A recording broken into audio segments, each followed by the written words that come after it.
is here. Oh, no punches! I'm real revolutionary right now. Support this man, Black Media. He makes sure that our stories are told. Thank you for being the voice of Black America, Roland. Stay black. I love y'all. All momentum we have now, we have to keep this going. The video looks phenomenal. See, there's a difference between Black Star Network and Black-owned media and something like CNN. You can't be Black-owned media and be scared. It's time to be smart. Bring your eyeballs home. You dig?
Today is Thursday, August 11, 2022, coming up on Roland Martin Unfiltered, streaming live on the Black Star Network. A Black Missouri family says a birthday party cancellation at a water park was racially motivated. We'll talk with that family and their attorney. That video has gone viral. Speaking of viral, have you all seen the video of the white woman who called the police on a black man standing outside his Seattle area home? If not, we'll show it to you and talk to that brother about what happened and what has taken place since. The Department of Justice has already asked a court to unseal the warrant the FBI received before searching the Florida estate of Donald Trump.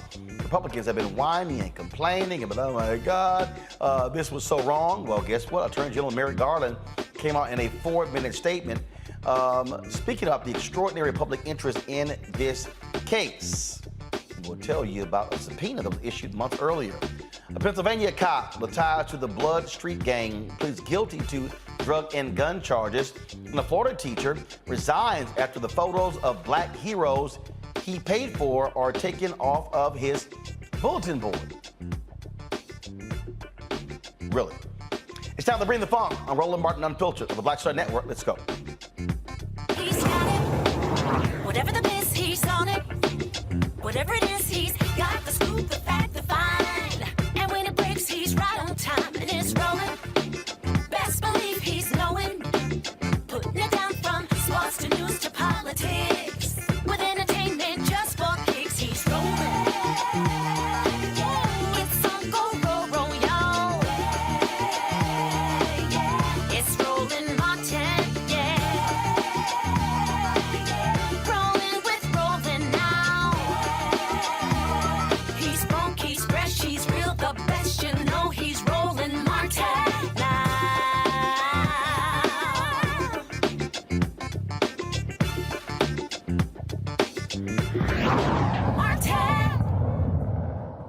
What would you do if you paid thousands of dollars for your child's birthday party, and when you showed up, the public facility says the party you paid for is canceled because they don't feel comfortable? That's what happened to a Black Missouri family. This video here has gone viral. This is probably who we need to. Are you Grace? Yep, I am. We can talk right here. We can talk wherever you want to talk. So you're telling me that you canceled our parties because of what? Because of the outreach that it got on social media. It's not something that LSPR is comfortable hosting. What do you mean you're not comfortable? It's a private event. I understand that, and we reserve the right to cancel any of the parties. Hold on. So where does it say that you reserve the right to cancel in any of this? Because we are a public entity, we can cancel any party that we want to. Where does it say that? So you're going to cancel it right before all these kids coming up here is what you're saying. You're canceling. These kids come to swim. I mean, like, what is the problem? We have security coming. We put a whole lot of money into this. You talking and about? You're gonna get No. We have money back. outside of what we paid for you. We paid for security to come up here. We got the police. He's here for me. No. We have other police officers coming. No, not him. Hold on. Not him. Our security team is an organization. They contact Lease on the police and let them know that the event is happening.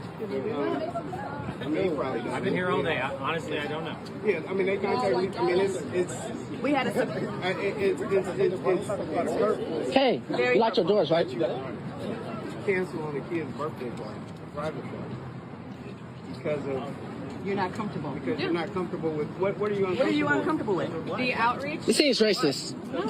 What outreach? It's giving racist. What makes you uncomfortable? What makes us uncomfortable about all of us? The number of people that this event has reached. The capacity 200, right? 250 people is what we paid for. 250 people is what we paid for. That's what it is. If it was a large group of white folks walking up, it wouldn't be a problem. 250 people is what we paid for. I mean, I know you don't know, but 250 people. I just want to know why we're uncomfortable. Why my 250 people can't come? Why are you uncomfortable with 250 kids coming? I mean, well, can we go process my money? It's going to take some minutes. No, I want money today. Oh, no. No, we didn't have splash bash. No. I'm verbally telling you. No, you verbally told us you have a party here. You verbally told us you have a party here. We're gonna talk right here. Hey, we're gonna talk right here. You and wife? I'm white. All right. We can go over there and talk, but we're not going to have the whole group. That's why It doesn't matter. I requested that from the beginning. She wanted to stay out here with You good with that? All right. Party is canceled, Joe. All right, folks. Joining me now are Chris Evans and his attorney, Ivan L. Nugent, both from Kansas City, Missouri. Glad to have you here. So, Chris, I'm trying to understand something here. Okay, so y'all booked this facility for a birthday party, 250 people. I read online that you can book for parties up to 1,400 people. So the number of people apparently wasn't the issue. What was? So first, Brother Martin, thanks for having us on the show. The issue, like you said, the numbers could not have been an issue. I made the mistake. If we would have paid $200 more, we could have had that full $1,400 or 1,400 people there. The park regularly sells out daily with 600 people. So I have no idea, other than the color of our skin, why 500 would even be intimidating if you do 600 every day. All right, so y'all arrived at, first of all, when did this happen? This happened Saturday, August 6th. Okay. So y'all arrived there, and she comes out and says, sorry, we're uncomfortable. What the hell were they uncomfortable with? That is the $1 million question. That is the absolute $1 million question. What are you uncomfortable with? At the time the party was canceled, 0 people had arrived at the party. Ivan, this is not a private facility. My understanding, this is a public facility? Yes, you're right. It's a public facility operated by the City of Lease Summit and the City of Lease Summit's Parks and Rec department. So it's a place of public accommodation. Okay, so you have her saying we're uncomfortable. Has anybody conveyed to y'all in the last 5-6 days what that even means? No, it's just her own uncomfort. She said she had 15 phone calls from parents asking, what are the details of the party, and that made her uncomfortable. Wait, hold on. Okay. She had 15 phone calls. Were they phone calls from people who were invited, who were simply getting information? So the City of Lease Summit, one of the things I explained to them is the City of Lease Summit has had racial tension in the past, and just explaining that cultural norm of Black parents, Black mothers are not dropping their kids off, especially teenagers, just to go have a fun time, and they don't know more details about the situation. So these were calls of people, I'm assuming, just calling to get the details and make sure it's a structured environment a structured, safe environment for their kid. Ivan, have you heard from city officials, anybody explaining what happened? I'll tell you, we've heard from representatives from the city. However, we haven't really gotten into the meat, if you will, of the discussion. But we've been contacted. Okay, they did release a full statement. Folks, go ahead and pull that up so I can take a look at that.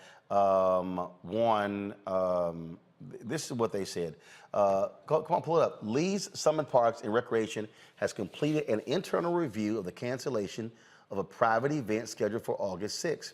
The review identified missed processes and miscommunication that led to the cancellation. A sincere apology is owed to the Evans family and our Lease Summit community. LSPR strives to be a respectful and inclusive organization where all members of our community feel welcome and appreciated. Inappropriate language, social media posts, and behavior are not acceptable and will not be tolerated. Joe Snook, administrator. Now, let me go back to the first page, folks. Chris and Ivan, they say the review identified missed processes and miscommunication. The video that we showed, she communicated with y'all. So has Joe Snook or anyone explained to y'all what missed processes and miscommunication means? That information hasn't been conveyed to us yet. we're left to speculate what that means, just like you are. But my guess is, that's what they're preparing or trying to figure out. And I'm sure as conversations continue, we'll learn more about that. But as we sit here today, right now, no, we don't know what any of that means. Again, their statement, according to their investigation, said that the form indicated 250 people. According to the rental forms, the event would not be publicized via social media and fees would not be charged to attend the event. Did y'all publicize this on social media and were you charging anyone? We did not charge anyone. The way the contract reads, it says you absolutely cannot charge anyone. We did not charge anyone. And then it asks, yes or no, are you advertising and promoting on social media? Which is a point of contention because we're talking about teenagers and what isn't social media. I don't think we could possibly send wedding invitations for a 17-year-old birthday party. How else do you invite people? Emails are social media. Text messages, chat groups, all of that is social media. The way we communicate is social if you're inviting large numbers of people.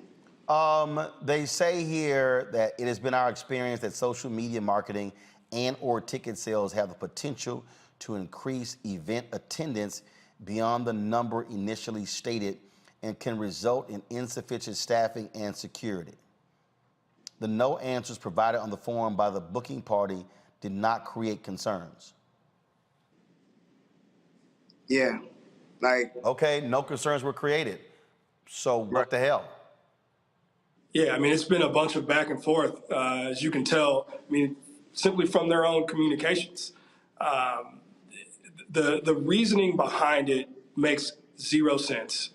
And more than that, as Mr. Evans alluded to earlier, the event was canceled and no one was present. No one from the party was even there yet. It was canceled approximately 5:30, if you will. There were no guests of this 17-year-old birthday party on site. So it's not like there were 400 people there and it was packed, unruly, and they were like, "Yo, sorry, no, we're shutting this down." No one was there. Like you just saw the video of when we arrived, and their statements and things you'll read, it'll say there were 500 people there, which is virtually impossible. There's video to prove it. But in the video that we just watched, there was maybe 20 kids, and she was very, she was adamantly stating that it's too many people. You watch the video, there's a quick pan of the 20 teenagers behind us, and it never reached the capacity of a 500. Mind you, the park is sold out on that day, so there's 600 people standing behind her inside. So there's no way that they counted us with 500 people. If someone was out there counting, the number should have been in the thousands, at least 1,000. If we had 500 and they had 600, impossible. Just throwing out numbers, making things up. They claim that 15 parents called. They tried to call y'all, and they made 2 phone calls, and no one could be reached. Yeah, they called our work number on a Saturday at about 5:13 p.m., and we have a 7:30 party, so I obviously was not at work. And apparently, they say here that y'all said y'all paid for security. Yes. Then they say in their statement that their staff did not. Y'all paid for security, but they booked the security, and apparently their staff didn't book security. Their staff, we had no conversations about their staff booking security. Us taking our own precaution and wanting everyone to be safe, we hired an outside security firm because that's what you do when you have numbers of that magnitude and you want to make sure everybody's safe. I want to make sure my kids are safe. You have security at schools, you have security at airports, you have security at malls. What place doesn't have security? So we took it upon ourselves to book our own security, yes. They say in their statement, staff and police stayed on site until the crowd dispersed at approximately 8 p.m. and Lease Summit police estimated 500 people between 7 p.m. and 7:30. It's not true. And more than that, only 250 could get in. Mr. Evans and his party didn't control the door. So it's as simple as someone standing at the entrance. And were those 250 people, their names were already on a list, so they walked up and said, here's my name, and they were let in, or was it the first 250 people show up? We did not have a list. So how would you, so if it was a max 250, how would you know you hit your limit? I mean, it's like anywhere else you go. If you're 251, you don't get in. You have a clicker. I mean, that's part of that $2,000 that you pay for a facility. If you have a limit, I mean, again, $200 more, we could have had up to 1,400 people. As a business, I mean, either they would keep track or we would keep track. I mean, it's a pool party, so I'm sure there's a lifeguard to swimmer ratio that they must maintain to maintain a code. You know, you go to a party and it says you're breaking the fire code. I'm sure they have those things in place, or at least they should. And this isn't the first private party that they've rented to. At the end of the day, these folks know how to handle a private party. They chose simply not to on August 6th. Then there were some additional social media posts. Folks, if y'all have that, apparently some of the lifeguards used very profane language with regards to this event being canceled. I saw that there was some Snapchat videos that were released, and in their statement, they stated that let's see here, they said on Sunday, LSPR was made aware of a disturbing social media post made by a part-time Summit Waves lifeguard. And then apparently the administrator called y'all to apologize for the inappropriate and insensitive language used by staff, including the social media post, and advised that appropriate actions will be taken with the staff. Did that happen? So do you have a copy of the picture that was posted? I'm going to pull up in just a second. Okay. I mean, the picture was disgusting. The words were disgusting to the extent that we wouldn't want our kids to go there today when you have that type of culture. The young lady said she didn't give a single F that they were in trouble for the situation the night before. And she's in uniform, lifeguard, at the pool, saying that she doesn't give a single F. Like, you have to ask yourself, would a lifeguard save my kid if they were drowning? For those 15 parents that called, do you have people in place that would save my kid's life if they're drowning in a pool? Let's see here. I'm looking for that very, let's see, photos here. And like I say, we saw, here we go. I think I have the photo here. Let me go ahead and put this up on our screen here. Control room, you should now have it. This is the image here. This is her photo. This is what she looks like. And it says, "Good morning from Summit Waves. Apparently we are canceled and being dragged, but we don't give a single fuck." That's what. That's what my kids woke up to on Sunday morning after their birthday party had been canceled. Ivan, what's next? You know, we are obviously still waiting to have conversations, but in the meantime, my team is preparing and going through all of our options legally. We've been counseling Mr. Evans and his family on that. We are prepared, but at the same time, we would enjoy a conversation, but we are ready. So this took place on Saturday, and so far, y'all have not had a meeting at all with the city or with this water park. Mr. Evans has had a phone conversation with Mr. Snook. That happened, I believe, on Monday, in particular, working through refunds. But in terms of, you know, representatives being in the room and sitting down and trying to get some understanding and hash things out, that meaningful conversation has not happened. And I take it, according to their statement, you've already been refunded all of your money.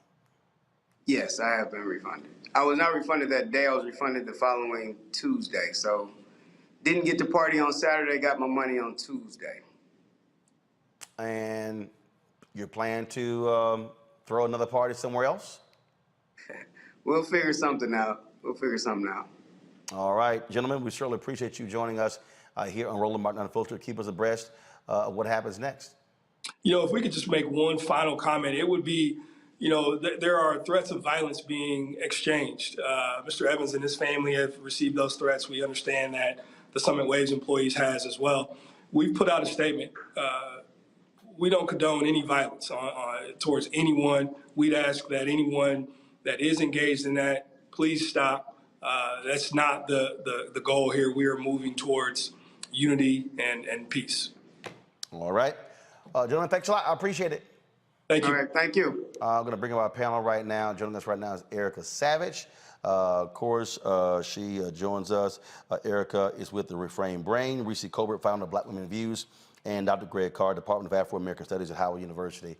So here we had Sesame Place, we had Lego. I mean, it's like on and on and on. I mean, the reality, Reese, of being black in America. And when you hear, oh, we're uncomfortable. Really? You're uncomfortable.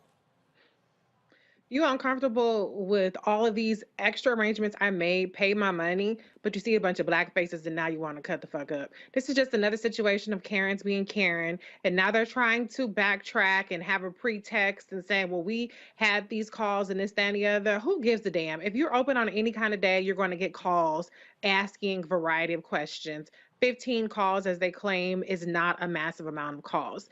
And as far as there being a flyer, I mean, I can go on Canva right now and create a flyer and call it whatever the hell. Black people, we like to put little extras on it. We like to have a little snazzy, jazzy, little sauce on our invitation. So that does not make it something that is advertising. So I just think they're full of shit, and I'm just really sick of black people, trying to do the right thing. That could have just easily said, hey, everybody meet me down at the water park, pay your own way, and we gonna all turn up. But they actually made the extra arrangements, and it still wasn't good enough. So these people wouldn't be seeing a dime from me. And as far as that lifeguard, her ass need to be fired, or him, who I couldn't tell what person it was. But that motherfucker needs to be fired ASAP, because next thing you know, somebody's child is dead or has brain damage or whatever the fuck, because she doesn't like black people, and ain't nobody got time for that. Just watching this, and you're seeing the ridiculous answer, Greg, is just laughable. It is. And I agree with Reese. I mean, tonight's word, maybe the word in our lives, will probably be impunity. These white people acting with impunity. Of course, here we are, the 11th of August, 2022. This is, can you believe it's been 5 years? This is the 5th anniversary of Charlottesville. Unite the right. Jews will not replace us. You will not replace us.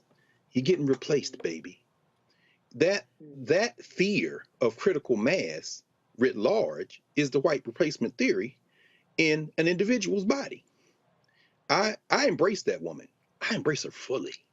Why? Because I want her to say it with her bird chest. And while her brother was standing there, she said to him the words that we should really focus on. He's here for me. Understand, this is the place that we were drugged here in chains, and nothing has changed. Lee's Summit. The reason it's named Lee's Summit, 1868, they changed the name of that little squalor town to Lee's Summit. Now, some people say it's for Dr. Pleasant Lee, who was a rich guy who lived in the neighborhood, but there's an equally strong claim that it was named for Robert E. Lee.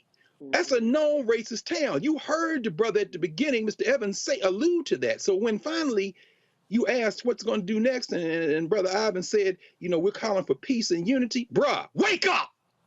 There is no unity.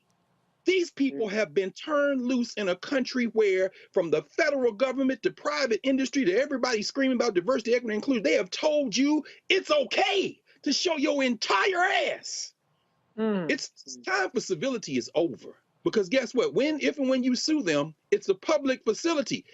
How ironic is it that you're going to have to pay out your own pocket yourself for being discriminated against? You got to break their backs differently at this point. The word today is impunity. They are acting with impunity because we haven't stopped them yet. You know, this is the thing, Erica, where Black folk, we talk about what life was like for us during Jim Crow era, where we were barred from attending, going to water parks, swimming pools, restaurants, whatever, and we created Black spaces. There were Black beaches. There were Black areas where Black people vacationed. They were safe havens for us. And this is just a perfect example of you can have, your money can be green, you can meet all the requirements, but they will still decide, we don't want your Black ass there. Yep. Absolutely. And I think Karen really summed up our entire condition here, which is uncomfortable. We are uncomfortable. We have been and still remain uncomfortable. And I'm glad you brought forward Jim Crow and that Dr. Carl walked us through that history lesson, because when you think about Jim Crow, I know we're going to talk about something that happened in Seattle, Washington. One of the last things the brother talked about was that leaving the Southwest to escape some of the racial aggression he faced. Well, you know, Jim Crow had a wife, Jane, and they had children and grandchildren, and they traveled these United States, and they actually travel globally as well. There is a white nationalist global campaign that is very active, that is very aggressive to this day. And so bringing it back to all of the spaces that we have had to create with the end of the summer coming, I hope that girl is not only fired, but not allowed to return, because I grew up in the pool. My son was a lifeguard. That was his first job. And one of the things that lifeguards have to be attentive to is they have to be so attentive to all of the activity that's happening in the pool, even amongst the heat, making sure that everybody, whether they're sitting in the pool, playing in the pool, even people who are watching other people, they have to be on guard for all the activity that's happening. For someone who's taken lessons from the Karen that was talked about being uncomfortable, they will dance to our music all day long. They're not our friends, everybody. You see that this is happening at a young age. That's a girl, she's probably going to school, high school, middle school or high school. So I just want people to really, really understand that these are people who are charged, even at this level, with life, and that's including Black life, to make sure that we are always on guard and to make sure that we are actually expending our monies to places that actually respect us. Absolutely crazy. Folks, speaking of crazy, wait till you hear from our next guest. I mean, it was a brother just moving to a crib, and all of a sudden a white woman said, show me your papers. Whoa. As if we're in racist South Africa apartheid. We'll discuss that next right here on Roland Martin Unfiltered. Folks, if you're watching on YouTube, Facebook, hit that like button, that share button. A bunch of y'all are watching right now. Come on, we should easily be at 1,000 likes by now. So let's get that done. Also, we want you to support us in what we do. Download the Black Star Network app. If you're on YouTube right now, you can still download that app. Apple phone, Android phone, Apple TV, Android TV, Roku, Amazon Fire TV, Xbox One, Samsung Smart TV. And of course, we want you to support us. Our goal, we need 2,000 of our fans this month joining our Bring the Funk fan club. $50 each gets us to $100,000. If you can't give that, you give less. We understand. That's not a problem. We appreciate every dollar. If you can give more, that'll be wonderful as well. So, folks, again, we're behind with our giving. Again, your resources allow us to be able to not only do this show, but remember, this isn't just this one show on the Black Star Network. You got this 2-hour-a-day show, Faraji Muhammad's 2-hour-a-day show. You got weekly shows from Deborah Owens dealing with finance. You got Jackie Hood Martin dealing with wellness and balanced living. You've got Stephanie Humphrey dealing with technology and dealing with entrepreneurship. You've got Greg Carr dealing with the issue of culture and history. You've got Rolling with Roland. Of course, our Michael Ealy interview, we just dropped, that's dropping as well. Folks, you're getting all of that for free. We don't charge a subscription. We do ask you to support us in what we do. It's a whole bunch of stuff we pay for. Y'all paying for Netflix and Hulu and a bunch of other stuff, but trust me, nobody is giving you the kind of content that we're giving you every single day. Nobody. Yes, Black News Channel shut down. Byron Allen bought them, but I can guarantee you we have more daily content, Black News content than anybody else in America, period. Not even a conversation. Check our money orders. Go to P.O. Box 57196, Washington, D.C., 20037-0196. Cash App is $RM Unfiltered. PayPal is R Martin Unfiltered. Venmo is RM Unfiltered. Zelle is Roland@RolandSMartin.com. Roland@RolandMartinUnfiltered.com. We'll be right back.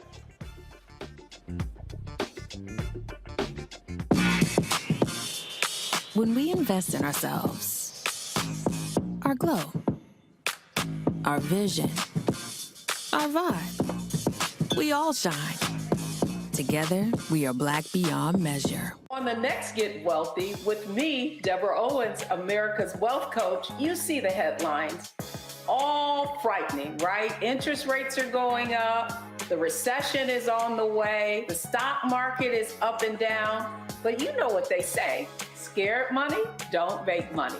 That's why I'm excited on our next Get Wealthy to have a conversation with someone who has written a new book, Fearless Finances, and she's going to share exactly what you need to do to secure your bag regardless of the ups and downs of the economy or the stock market. Oftentimes you can start with as little as $5. That's right here, only on Get Wealthy on Black Star Network.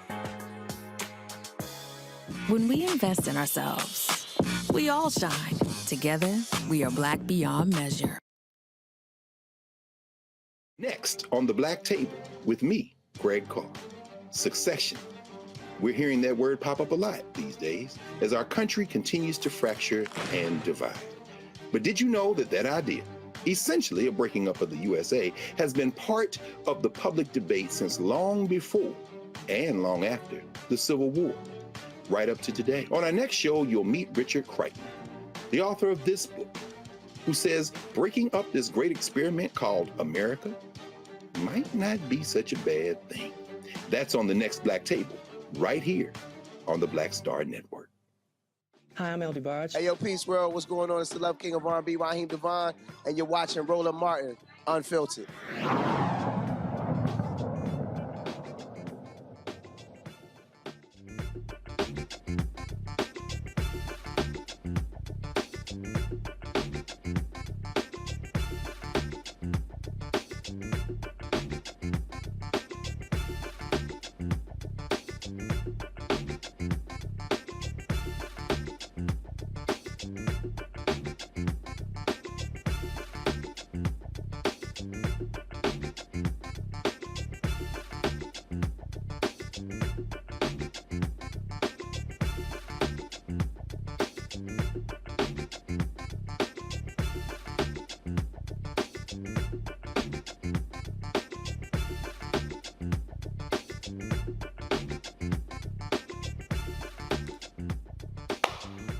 All right, folks, in South Africa, they used to have these things called pass books. And so somebody white could walk up to you, cop or anybody, and they say, show me your papers. And you literally had to pull your book out to show them who you were. Seems that there's some white folks in America who still want that to be the case, where they demand black people prove that they live there. Now, the white folks ain't got to prove nothing. They ain't got to show no papers, but the black folks do. Dason Barnes and his partner recently moved to Seattle. While standing in his yard, Dason Barnes was approached by a white woman who accused him of being a criminal, and she demanded to see his lease to prove he lived in the home. And y'all, then she called the cops. Roll it. I'm dumb as fuck.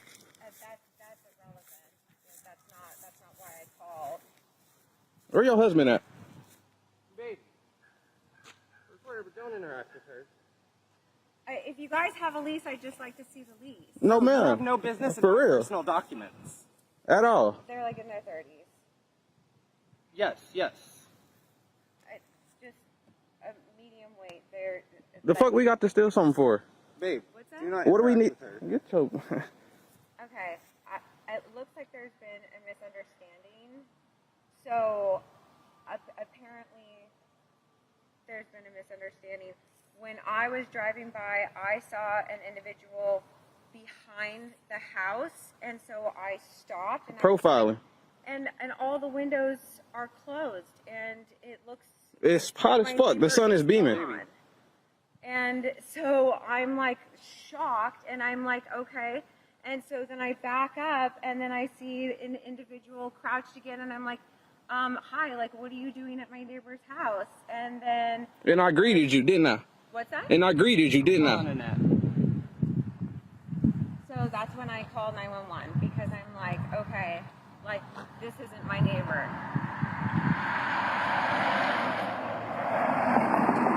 He said that he has a lease, and now he's got his phone and he's recording me, so, okay. Yeah, cops are here. No. No, and the cops are here. You did all this for somebody that lives here and pays rent here. Yeah. Grown ass motherfucking man. Okay. You driving your car down the street. What's up?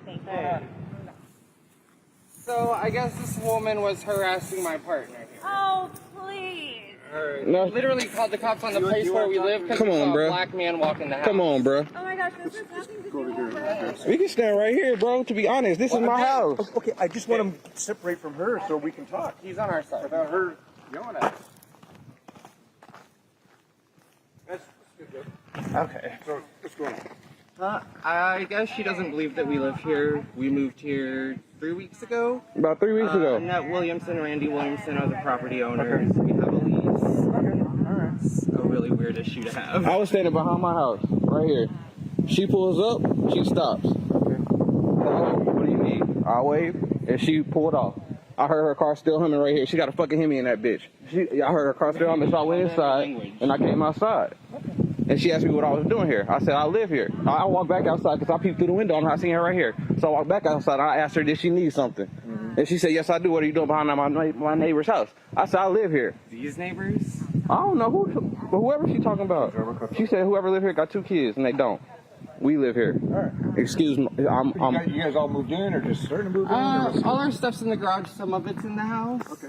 But all right. I have landlord's number, lease. Neither one of you have your ID on you just so I can write your name down. For what, though? Huh? For what, though? So I know who I contacted. I don't care which one of you. Which one of you?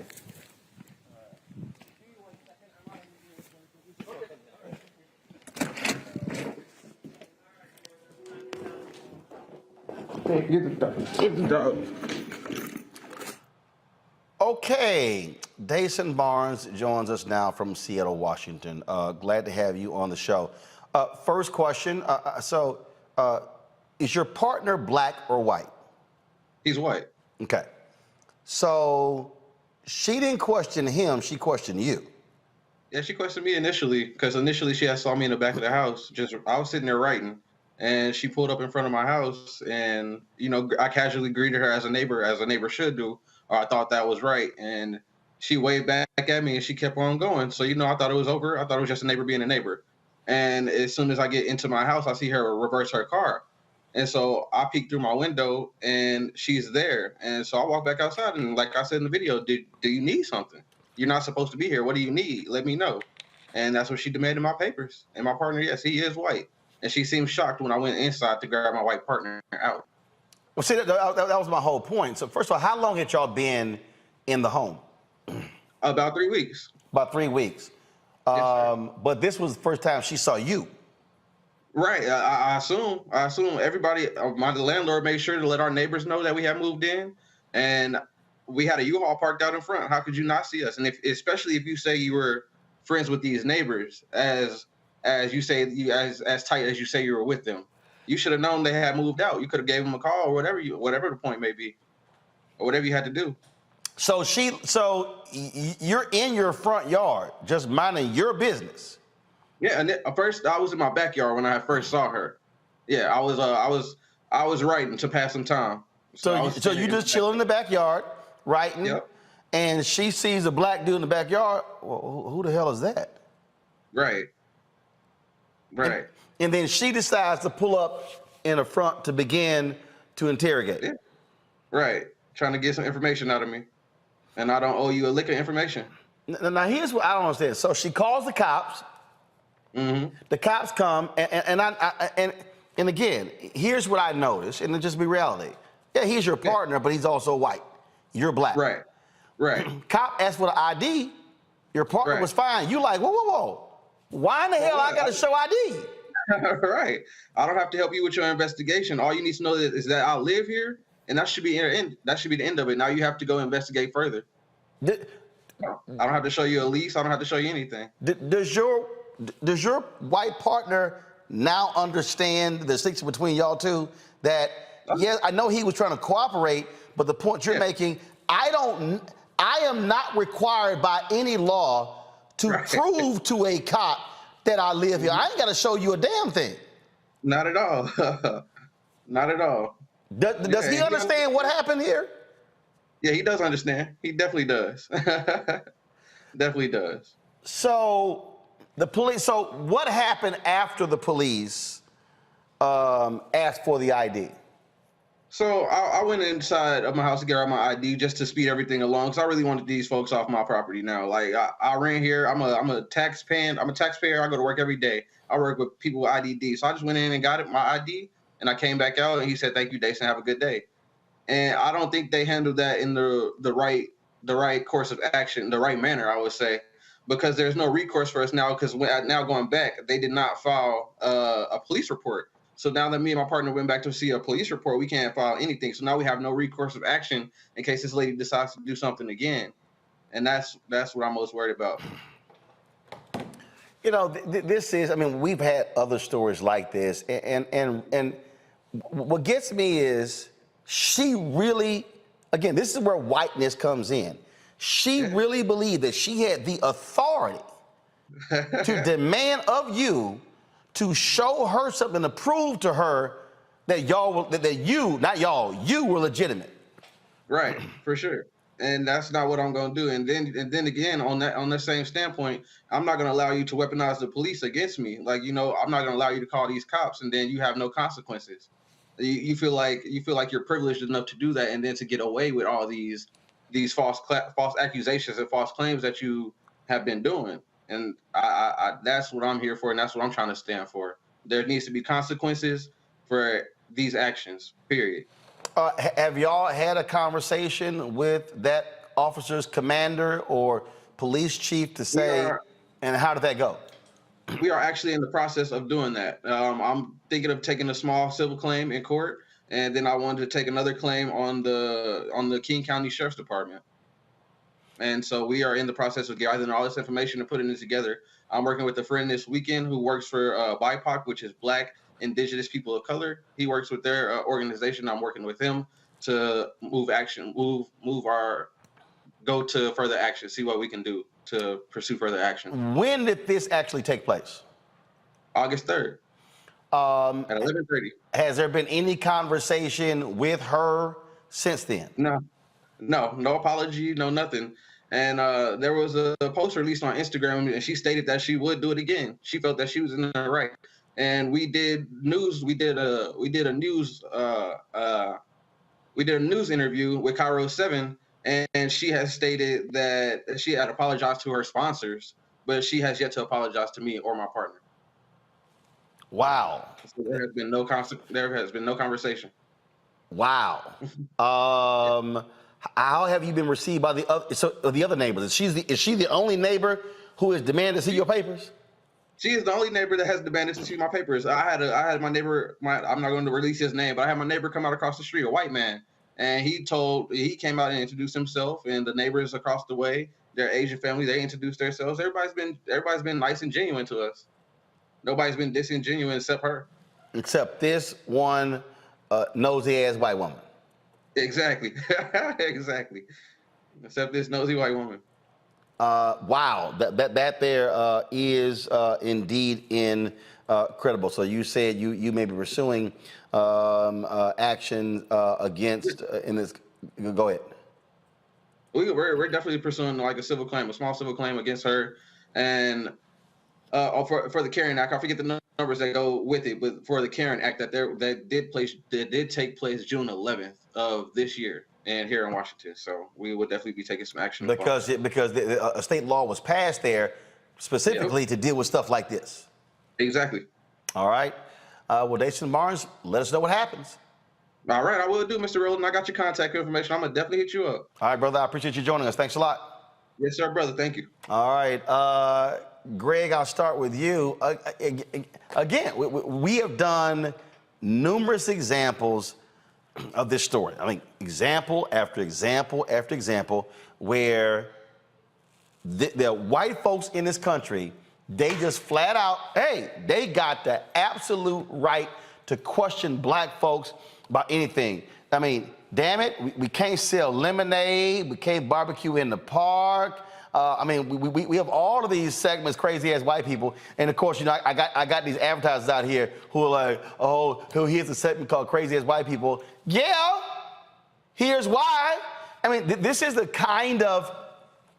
stuff that black people face, other folks don't face. And Dason's, his white partner now realizes your man black, but he black. Right. And in that instance, he might have saved his life. I mean, that first case, that case at the water park, I mean, again, just thinking about something you said, Reese, and also Erica, and particularly since your son's a lifeguard, you know, that white girl that don't give 2 Fs, I embrace you too. I do. Because I would never let anyone I love, much less myself, be anywhere near any water where you are a lifeguard, because you don't give a damn about my life, and you wouldn't save my life. And so one of the things that ties these two stories together, again, tonight, the word impunity, is they act with impunity. And just like that punk-ass cop had his thumbs in his vests out there in Missouri and said, I've been here all day. Honestly, I don't know. And then move black bodies around. Now, all y'all not coming over here, but you can talk over here. These two sheriffs pull up, punk-ass cops, and they decide that, who are they there for? They're there for her. You come walking your ass up in the driveway asking to see, or you're moving boxes in. The only reason he was talking even halfway that civilly is because the brother's white beard is standing there. If it had been 2 black men standing there, it might have been, as they started raising their voice, because I don't know whether it was his white partner or the white cop, when he was talking, said, hey, come on. In other words, hey, you don't need to talk to him like that. If it was his white partner, in terms of the white cop, it may mean you don't need to talk to me like that. Meaning what? Impunity. You people are illegal. Blacks, there's nothing you can do to ever be legal in my worldview. And of course, 2 cop cars pull up. And yeah, that Karen Act, I think it was Senate Bill 5135 back in February, they introduced it. It passed the Senate, passed the House in Washington, signing the law that Karen and Ken law. I prefer to call these white women Miss Anns. Let's just take it right back to the plantation. The whole idea is that they can go to civil court and win $250. That ain't no money. And guess what? If they pay, he say, I'm a taxpayer, you suing yourself because the settlement coming out of your taxes. Now, punitive, finally I'll end with this. What can we do? The first thing, these young people have particularly gotten it right. The minute these white people show up, roll that beautiful beam footage, start taping, live stream if you can. And when you sue them, let's get some personal lawsuits. Don't be taking money out your own pocket to pay yourself. The civil suit, because that Ken and Karen law also has a punitive dimension. Break her. I was kind of hoping maybe she had a husband or a man who lived in the house, because the first thing he said was, where's your husband? And I'm thinking, well, did she live with somebody, or was that just a, but anyway, it doesn't matter. Sue the shit out of her, leave her naked outdoors with nowhere to go, and maybe she moved to a state like the place I was born, Tennessee, to just pass a law to criminalize homelessness. Maybe her ass can go to jail for being alive, which is basically what we've been doing since they brought us here. I mean, this, Erica, is precisely why I dropped white fear. This is, again, how the browning of America is making white folks lose their mind. And that's what it is. Basically, their example after example, how dare you live here? No, I think you're a criminal. Show me your papers. I mean, we've seen numerous examples of this, and this is the kind of stuff, absolutely. So what do these white women do? They call the cops. Well, hell, we already know what happens when cops roll up. That was another, remember the video we showed where the brother, and matter of fact, I think his roommate was white.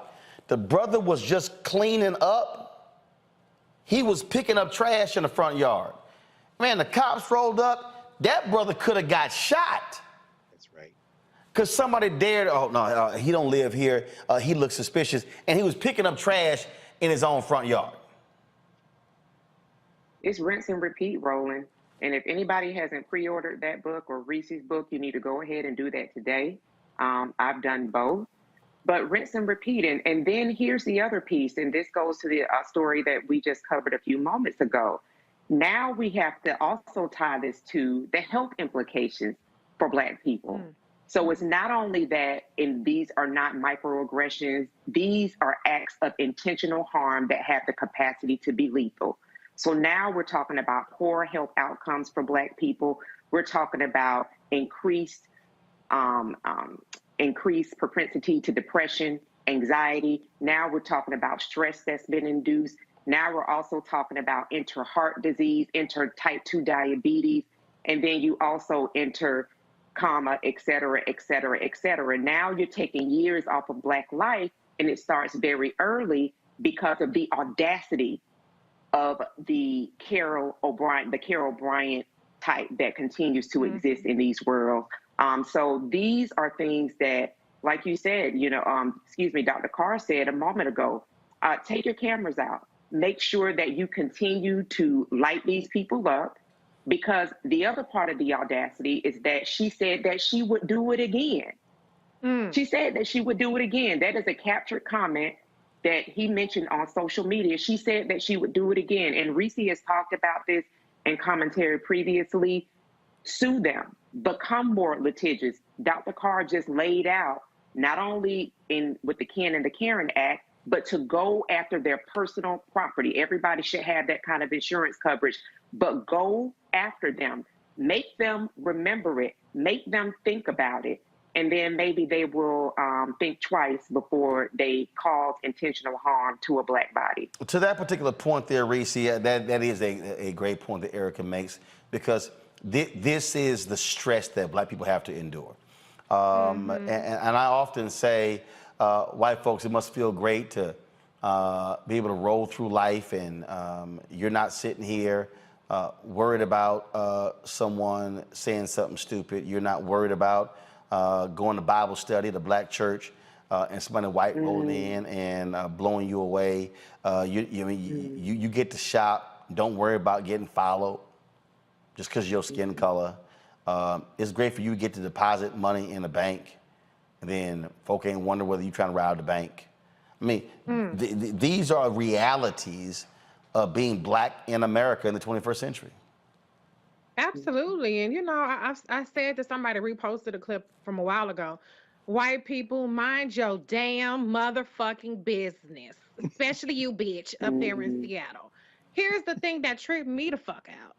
If I think somebody is robbing a place, I'm going to get as far the hell away from that place as possible. I'm not going to be sitting up there in whatever little red car she has, one leg out the window, talking all casually and shit on the phone. I'm not putting myself in danger like that. So that's how I know she's full of shit, and she just decided that she was going to get her rocks off fucking with a Black man because she ain't got shit better to do. That's why I am absolutely 100% for slapping bitches when they need to be slapped. So I would have had to make a decision in that case. I know the cops are on their way.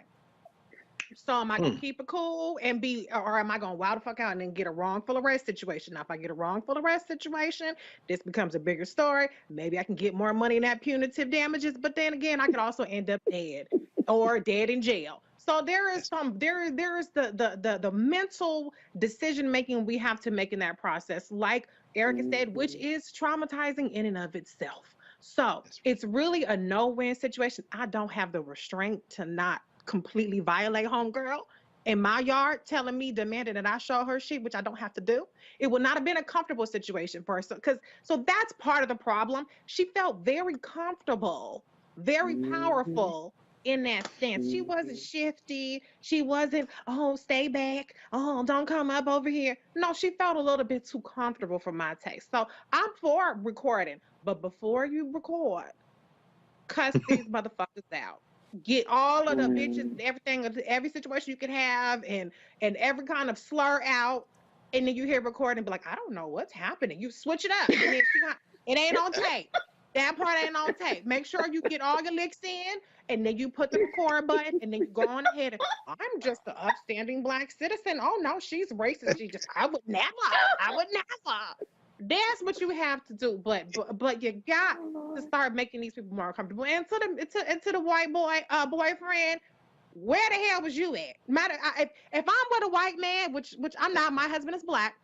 That's right. The least you can do is take your motherfucking ass outside and deal with your sister and your brother. I should be up in the house kicking and drinking lemonade. And you can deal with your white kin, okay? You can show the cops your ID, and I'm going to be up in the house because they ain't rolling up on you the same way they rolling up on me. So today, I appreciate him. If I were him, I would get on script. I cannot sleep. I have anxiety. I haven't been able to eat. I have to go to the therapist. Start your script, brother man. So that when you do sue this bitch, you can get more coin. Okay? Don't sit up here and kiki. I know it is a little bit of kiki, but don't do that. Get on scripts. You can get as much coin because $250 is not enough. And the bitch had the nerve, the audacity to say she would do it again. That's the problem. These Karens are terrorists, just like Beyonce said. But they're gonna run up on the wrong one because they know. My husband says it. Monkey know which tree to climb, and these monkey ass Karens know who to try with and who not to try with. But make sure the next time it ain't as comfortable as it was this time. All right, folks. Going to a break. We come back. Texas gubernatorial candidate Beto O'Rourke goes to the Reese Coba School of How to Respond to Hecklers. We'll show you what took place in Texas when he mentioned the Uvalde shooting. Also, Attorney General Merrick Garland said, Donald Trump, bring your ass. Bring your ass. News conference today, they've already filed to unseal that warrant. A lot of Republicans been talking a lot of trash, saying release it. Now they like, don't. Maybe we shouldn't release. No, we were a little ahead of ourselves. We'll unpack all of that coming up next on Roland Martin Unfiltered. Folks, please, again, YouTube, Facebook, Twitch, Instagram, TikTok, LinkedIn, Black Star Network app, wherever you're watching, hit the like button, hit the share button, push this out. We need more folks watching the show because, y'all, you ain't getting this anywhere else. You ain't seen that Black Kansas City family on these other networks. You ain't seen this brother on the other networks. Y'all know how we do it. We keep it real. We keep it black. This is the blackest of the shows out here. Ain't nobody else doing it how we do it, and we do it 5 days a week. This ain't no weekend show. This ain't no once a week. We here 2 hours a day, 5 days a week, giving you the real deal. So please support us in what we do. Download the Black Star Network app, y'all. We should easily be at 50,000. We should be knocking on 100,000. And let me just say that. Look, we launched this show September 4th, 2018 with 157,000 YouTube subscribers. When I look at the YouTube studio right now, we have 869,308 subscribers, which we all appreciate. But we don't own that. We don't own that. We don't have the data of those 869,000. But when you download the Black Star Network app, we are able to have our own. And so if anything happens, if YouTube says, oh, we're going to kick y'all off, we got our own place to go to. And so that's why we created the OTT network. That's why I am working right now, locking up distribution to launch a 24-hour streaming channel on the platforms like Tubi and Pluto TV and those places. That's what we're working on. This was never about just me having a show.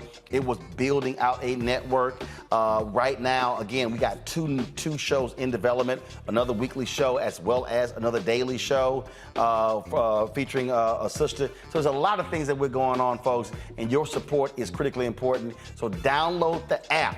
now, Apple phone, Android phone, Apple TV, Android TV, Roku, Amazon Fire TV, Xbox One, Samsung Smart TV, and support us in what we do. You got folk out there, man, rolling while you out here begging for money. Well, y'all, it's simple. Yes, we appreciate the sponsors that have stepped up. We appreciate General Motors for their 8-week ad buy. We appreciate Target for their 8-week ad buy. We appreciate Coca-Cola. We appreciate Patrol Grooming. We appreciate the folks. But the reality is, it's a whole bunch of advertising agencies out here that have announced they're going to be spending X percentage with black-owned media, and that money hasn't come flowing our way, even though we got the metrics to prove what we're doing. And so your support absolutely matters. Your support allows for us to keep building these shows, to keep launching these shows. And so again, send a check and money order to P.O. Box 57196, Washington, D.C. 20037-0196. The Cash App is $RM Unfiltered. The PayPal is R Martin Unfiltered. The Venmo is RM Unfiltered. Zelle is RolandSMartin.com. RolandMartinUnfiltered.com. To hit 2,000 people this month, we need 66 a day. And again, folks, we're not hitting that yet. So trust me, whatever you can give, we greatly appreciate it, because we are about building something that we own, we control, and we control the narrative. Today, just giving y'all an update, I literally flew this morning. To Kansas City. I met with the folks. They're building out our new Robomobile. It's a black-owned company. They're the only black upfitter in the country, the only female-owned upfitter in the country. My girl Windsor Barbie out of Dallas, my home girl. And so I sat with them, went over the plans. I literally flew up this morning, had the meeting, flew back in time for the show. And so that's happening as well. So what I want you to understand, that when you are supporting us, we are supporting other black-owned businesses. And so we are circulating the black dollar every single day. So that's what I want you to understand. So please support us. If you give during the show, I'll give you a shout out. I'll do that on the next break, the folks who actually given in the previous 2 breaks. We'll be right back on Roland Martin Unfiltered, talking about Trump pissing off the DOJ and the FBI. Let's see what they do next. Back in a moment. When we invest in ourselves, we're investing in what's next for all of us. Growing, creating, making moves that move us all forward. Together, we are Black beyond measure. On the next A Balanced Life with me, Dr. Jackie, getting back to normal. Is there such a thing? We're about to send our kids back to school when we literally have more questions than there are answers. What does it mean to have a normalcy? How will our kids respond to it? And how are we going to assist them? What can you do to help your kids feel some sense of emotional stability as they go back into the classroom here on A Balanced Life on the Black Star Network? When we invest in ourselves, our glow, our vision, our vibe, we all shine. Together, we are Black beyond measure. We're all impacted by the culture, whether we know it or not. From politics to music and entertainment, it's a huge part of our lives, and we're going to talk about it every day right here on The Culture with me, Faraji Muhammad, only on the Black Star Network. Hi, I'm Vivian Green. Hey everybody, this is your man Fred Hammond, and you're watching Roland Martin, my man, Unfiltered.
right, for the last several days, Republicans have been losing their damn mind because the FBI rolled up on Donald Trump's Mar-a-Lago, carting out 15 or so boxes after executing a search warrant. We showed y'all the Fox News folks, all these people, they've been losing their mind. They've been talking about, oh my God, planning evidence.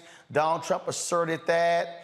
And then they were like, the FBI, the DOJ, they should come out and they should hold a news conference and tell the people what's going on and what was in the search warrant. Or they got indignant. Attorney General Merrick Garland was like, all right,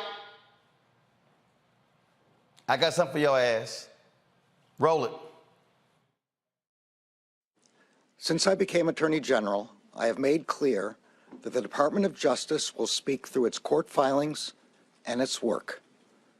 Just now, the Justice Department has filed a motion in the Southern District of Florida to unseal a search warrant and property receipt relating to a court-approved search that the FBI conducted earlier this week. That search was of premises located in Florida belonging to the former president. The department did not make any public statements on the day of the search. The former president publicly confirmed the search that evening, as is his right. Copies of both the warrant and the FBI property receipt were provided on the day of the search to the former president's counsel, who was on site during the search. The search warrant was authorized by a federal court upon the required finding of probable cause. The property receipt is a document that federal law requires law enforcement agents to leave with the property owner. The department filed the motion to make public the warrant and receipt in light of the former president's public confirmation of the search, the surrounding circumstances, and the substantial public interest in this matter. Faithful adherence to the rule of law is the bedrock principle of the Justice Department and of our democracy. Upholding the rule of law means applying the law evenly, without fear or favor. Under my watch, that is precisely what the Justice Department is doing. All Americans are entitled to the even-handed application of the law, to due process of the law, and to the presumption of innocence. Much of our work is by necessity conducted out of the public eye. We do that to protect the constitutional rights of all Americans and to protect the integrity of our investigations. Federal law, long-standing department rules, and our ethical obligations prevent me from providing further details as to the basis of the search at this time. There are, however, certain points I want you to know. First, I personally approved the decision to seek a search warrant in this matter. Second, the department does not take such a decision lightly. Where possible, it is standard practice to seek less intrusive means as an alternative to a search and to narrowly scope any search that is undertaken. Third, let me address recent unfounded attacks on the professionalism of the FBI and Justice Department agents and prosecutors. I will not stand by silently when their integrity is unfairly attacked. The men and women of the FBI and the Justice Department are dedicated, patriotic public servants. Every day, they protect the American people from violent crime, terrorism, and other threats to their safety while safeguarding our civil rights. They do so at great personal sacrifice and risk to themselves. I am honored to work alongside them. This is all I can say right now. More information will be made available in the appropriate way and at the appropriate time. So what was interesting here, they made it perfectly clear that they were going to go to court to unseal this particular warrant.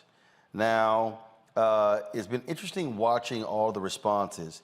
Now remember, these are the same Republicans who were demanding, yelling, and screaming that Democrats pass a bill to protect the families of Supreme Court Justice Kavanaugh. Yet these folks have been willing to put the name and the address out here of the judge who signed off on the warrant. In fact, they've also been lying. Perfect example. Look at this tweet right here. Clay Travis, who really should stick to sports, and he don't even know that sports well. He was one of the people who they hired, him and Buck Sexton, to replace Rush Limbaugh when he died. He tweets, the judge who allegedly signed off on the warrant to raid Donald Trump's private residence had posted how much he disliked Trump on social media. Yikes. Well, Andrew Kaczynski, who is with CNN, came back and said, looks like the judge who signed off on the Trump warrant is a Republican donor who contributed to Newsmax. Folks, they have been attacking this judge. Early on, it was saying, oh, he gave to Obama. He was a donor. No, he's Republican. See, they're hypocrites. They're absolute hypocrites. They were yelling FBI and DOJ, investigating Hillary, her emails. Oh, but now y'all don't want your boy investigated. But see, now the Trump people got a serious problem. See, Merrick Garland is playing chess with them. They got to decide, will they oppose the unsealing of the warrant, or will they support the unsealing of the warrant? It's called a quandary that they are in. Then, of course, you had the folks out there like old soft-ass Lindsey Graham, who will suck up to Donald Trump in any given way. The primary reason the Attorney General and FBI are being, come on, y'all, thank you.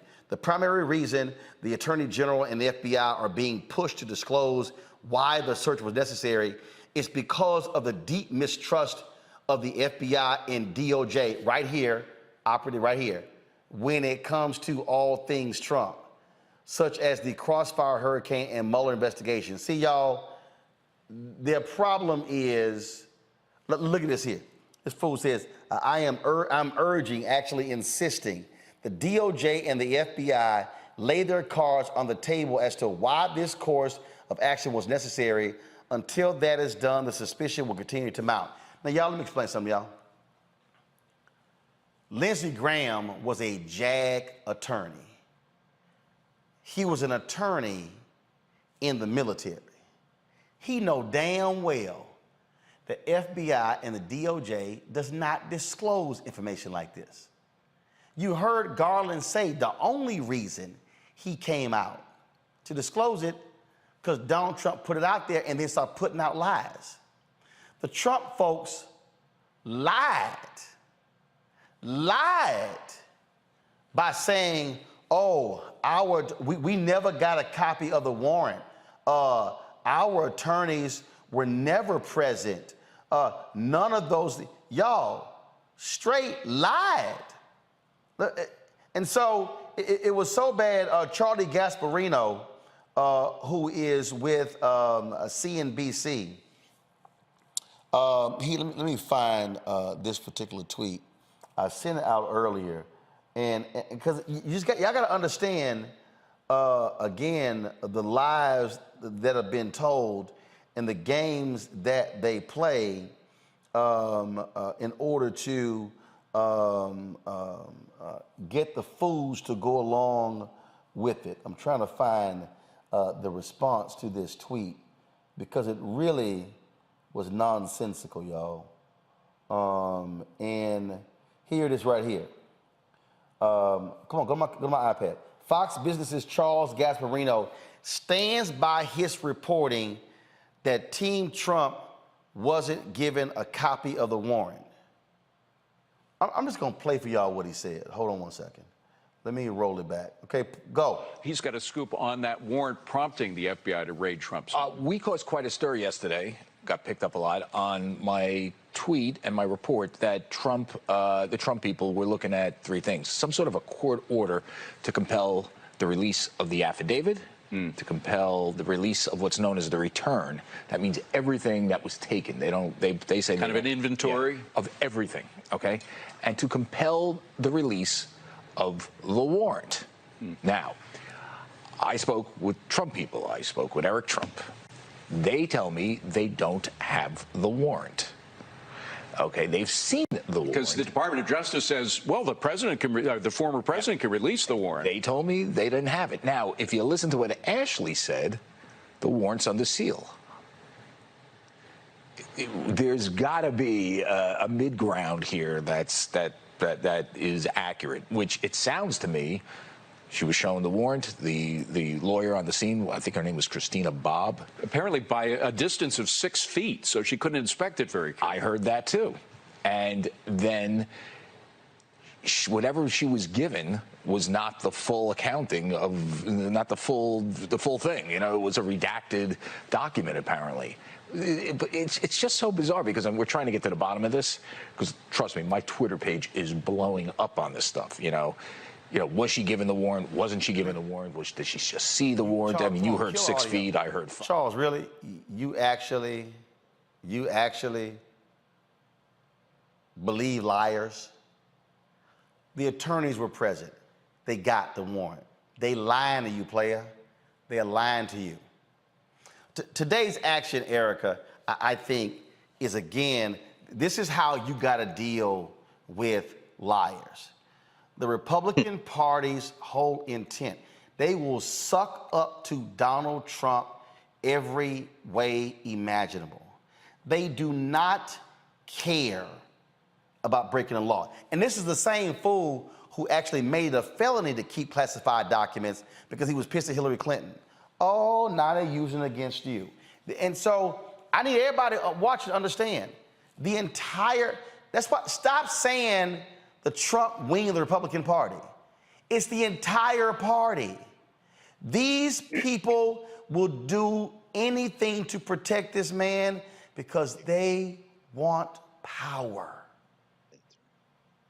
Absolutely, and they're complicit as well, Roland. When you look at this now effectively a hostile group who will take over by any means necessary, going on Twitter, having different actors, different wings of this hostile group tweet out to say, like Madge from Georgia, because I refuse to call out her entire name, saying to defund the FBI, all kinds of foolishness. This is because the audacity of the law to work not in their favor. And the complicity lies in when you think about a Mark Meadows who has been serving at the pleasure of the son of a Klansman since day one and will probably go down in flames for him because a lot of their names are tethered to his criminal activity. You know, as a former federal employee, one of the things that we had to do in our security clearance, we had to do background checks, and we had to have annual reminders that we signed off saying, okay, we did watch this video, we did pay attention, that mishandling, if you're invited to sit in the skiff and be privy to classified information, that repeating that information, disseminating that information would put you in jail. And there were continual examples of people that were serving time for doing just that. So it's interesting that it doesn't bother this hostile group, that there is a person who we still don't know effectively how he got the job, right? That we know that there was foreign interference, but that they would stand in the way of someone who has and took classified information to his private residence that also serves as a golf course. So there are civilians and people that are connected to government that do have access to this information. That should terrify the hell out of anybody that's paying attention or has the ability to read. So honestly, looking at these people who sit in the Senate, like a Lindsey Graham, who just yesterday said that he was not going to show up when he was called to offer testimony to a special grand jury down in Atlanta, they pretty much apply the law and they follow the law when it suits them. So these are the type of things, these are the type of actions that should have people very much so motivated to make sure that they engage in the vote. especially in 2022 and moving forward in elections that we have in the future. I love the reports, Reese, that Team Trump, they were caught off guard by Merrick Garland's news conference. He was, and basically he was like, okay, mess around and find out. Now what y'all gonna do? Now what y'all gonna do? If you wanted to smoke, Merrick Garland brought the whole fire.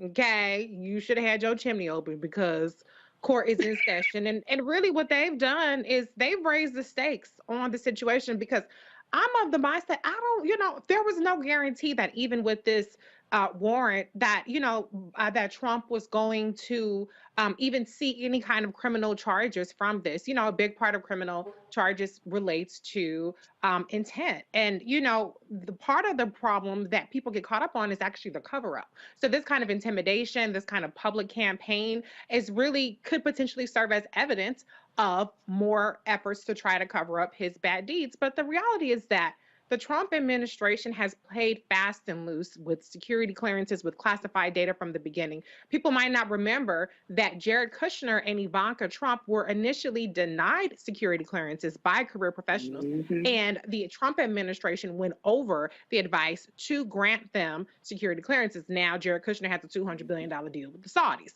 The reality is, regardless of whatever people are saying publicly about Trump, inside Mar-a-Lago, there was somebody working with the FBI, snitching on his whole operation, saying exactly what's in the documents and where to find them, because they had to, according to reports, they had already went to retrieve evidence or retrieve documents, but there was even more stuff that Trump was hiding at Mar-a-Lago. So Trump, he can be impressed by Lindsey Graham or whoever else is on Fox News defending him, but the snake is in his own backyard and it's going to bite his ass. And he's more likely to end up in jail now than at any point if he keeps going down this road. I really do get a kick. I really do get a kick out of watching all of this foolishness, Greg, because they really just show just how idiotic they are. This is probably one of the funniest things I saw today. Laura Trump, she married to one of them fools. This is the most funny headline. Laura Trump claims people are reaching out to her to say they can't sleep since the FBI searched her door. And those people probably are Eric Trump, Ivanka Trump, Jared Kushner, Donald Trump Jr., Kimberly Guilfoyle. That's probably the people she's talking about.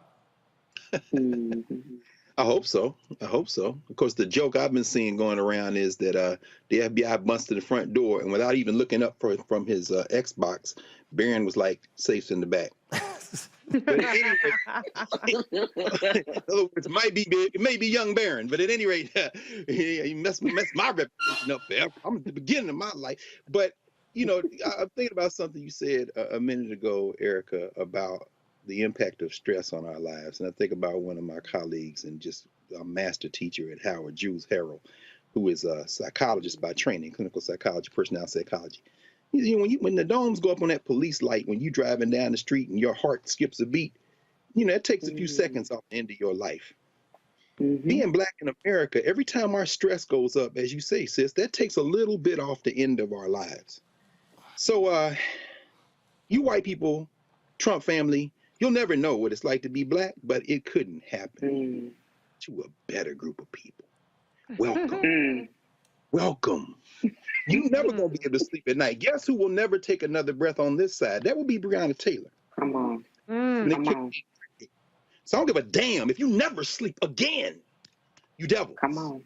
I don't care if you ever sleep again. In fact, I hope you don't sleep, because every time that stress level goes up, you're taking a few more seconds off the end of your life. And in terms of Roland Martin Unfiltered, Roland, I mean, I'm sure Robert and Scott, Monique, DeMario, to name four of the more prominent practicing attorneys who are in regular rotation in this conversation would agree that, it's one thing to unseal the warrant. The thing you really want to unseal, going back to Breonna Taylor, would be the affidavit. Because that's the sworn affidavit. See, the sworn affidavit will then tell you what they used to support the warrant. Remember, that's what got them boys in trouble in Louisville. Shout out to young Dan Cameron, go to hell, because you next in the gate, baby. But the point is, them cops lied to get the warrant. That's in the affidavit. That's where they say what specific laws they think he broke, what's the narrative of inquiry, and then, most importantly, what is the recitation of records? In other words, what specifically is it that you put before this judge to let him give you the warrant in the first place? But see, you're right. Merrick Garland is playing the long game, unsealing the warrant politically, because they don't really do that. Now, you know, you got punks tripping over their own feet like James Comey, who, you know, bodied Hillary Clinton because he talking out of turn as the damn head of the FBI. But with exceptions like that, as you say, the AG is not going to tell you the why. But when they made that appeal, I think that's more of a political thing. Plus, you got fools, they running up in places like the Cincinnati field office trying to get at the FBI. You see Mitch McConnell ain't open his damn mouth. Why? Because these white boys that you need their votes are ginning up this storm. Hell, I even saw, what is it, Megyn Kelly. She on Newsmax. Oh, how the mighty have fallen with this weaponized propaganda. And you got these drunk hillbillies, the same ones tried to kidnap Gretchen Whitmer and all this other stuff. And the one that came here in D.C., the Comet Pizza over on Connecticut Avenue, they hyped up to go do some shit. So Garland is trying to protect his agents. Now, I will never, till I die, cape for the Federal Bureau of Investigation. Not while Assata Shakur is still in Cuba, not while Mutulu Shakur is still in jail, not while Albert Woodfox spent the longest stretch of time he ever spent in solitary confinement. And I will never cape for the Federal Bureau of Investigation, but let's not confuse that with what's going on here. We are entering the end game of the midterms. This ain't about the truth. As Erica said, as you say, Reese, they're not caring about the truth. They are trying to maintain their base because, as you said, Roland, they want power. For us to engage in a conversation about what's the truth could pull us dangerously close to focusing on the wrong thing. Now is the time, as you say, we all get registered to vote, we all organizing, we all getting out here to make sure that they don't get what they want, which is what? A flipped House, a flipped Senate, and a presidency. And finally, I'll end with this. You know you can be the president of the United States, you can run president of the United States with a criminal conviction, right? Eugene Debs did it back in the 20s, among other people, most famously. It don't matter whether he's convicted. He could run from behind bars. Technically, there ain't no rule. So I'm just saying, this is far from over. Let's not get distracted because they are trying to maintain their hard knot. And it ain't about the truth. And Merrick Garland just trying to give them a little bit of stumbling block. But if you get that warrant, that affidavit, and it's coming. It's coming. Oh, indeed. So it just, it's quite interesting just watching, again, all of this unfold. Got to go to a break. We come back, Black and Missing. Also, a Florida teacher quits as a special education teacher when another staffer comes into his classroom and removes pictures of prominent Black people, saying they were not age appropriate. We'll explain more when we come back on Roland Martin Unfiltered. Don't forget, folks, download the Black Star Network app, Apple phone, Android phone, Apple TV, Android TV, Roku, Amazon Fire TV, Xbox One, Samsung Smart TV. If you want to join our Bring the Funk fan club, your dollars make it possible for us to do what we do. Check in money orders. Go to P.O. Box 57196, Washington, D.C. 20037-0196. Cash App is $RM Unfiltered. PayPal is R Martin Unfiltered. Venmo is RM Unfiltered. Zelle is Roland@RolandSMartin.com. Roland@RolandMartinUnfiltered.com. Let me give a shout out to Pamela Goodwin. Thank you so very much for your donation. Daryl Johnson, Robert Ross. Let me thank the folks who have given on Zelle. Rahama Wright, William Jenkins, Melvin Griffin. Let's see here, Tamika Bookhart, New Harvest Investments. Let me also thank Aaron Johnson, Robin Welch. Let's see here, Annette Anderson, Anthony Winfield, Gladys Cottrell, Sonia Givens Jacobs, Jacqueline Culler, Celeste Akers, Corey L. Poe, Akila Baker, Kevin Scott. Let's see here, Cirillo Paulo.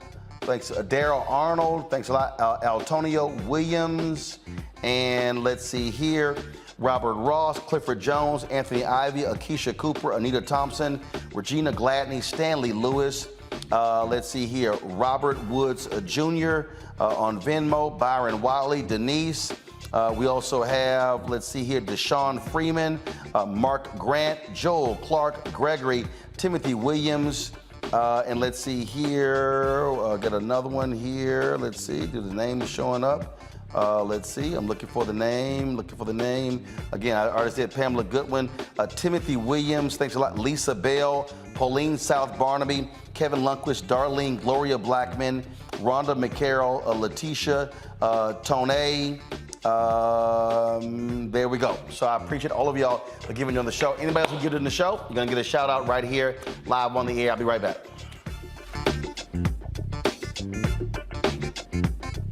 I challenge myself as an artist and knowing that I'm going to challenge the audience, right? So oftentimes you come into this business off of one project where everybody's like, ooh, you stand out. Okay, for me it was Barbershop, Ricky, da-da-da-da-da-da. Ricky was nothing like me growing up, right? Nothing like me growing up. But if that's people's first experience with you, right, as an audience member, they tend to think that's the real you, right? So, you know, for me, after that, I got a whole bunch of offers to play roles just like Ricky, right? This Tupac-esque type of thug, right?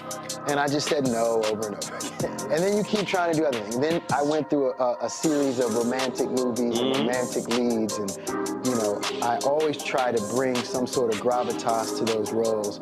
And then it was like, okay, well, but before I get into all of that, let me hit y'all with, you know, For Color Girls, and, you know, step outside of the realm of, you know, what you expect of me to do as an audience member in terms of being this romantic lead and everything. Because I didn't get into this business to be the romantic lead, you know, that dude. Like, I didn't get into this business. You can get locked in. You can totally get locked in.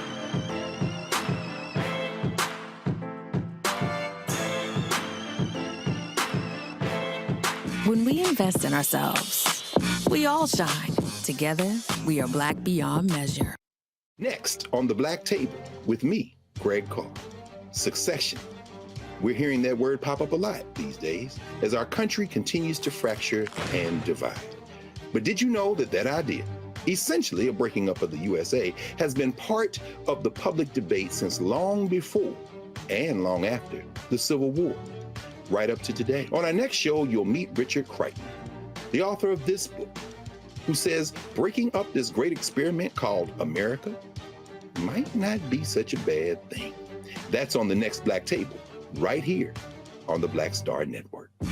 When we invest in ourselves, we're investing in what's next for all of us. Growing, creating, making moves that move us all forward. Together, we are Black beyond measure. What's up, what's up? I'm Dr. Ricky Dillard, the choir master. Hey, yo, Peace World, what's going on? It's the Love King of R&B, Raheem Devon, and you're watching Roland Martin, Unfiltered.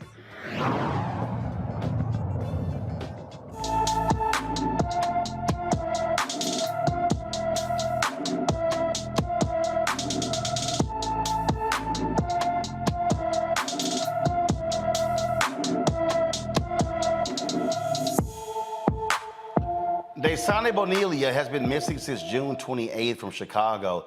The 15-year-old is 5 feet 5 inches tall, weighs 150 pounds, with brown hair and brown eyes. Anyone with information about Daysani Bonilla should call the Chicago Police Department at 312-747-5789, 312-747-5789.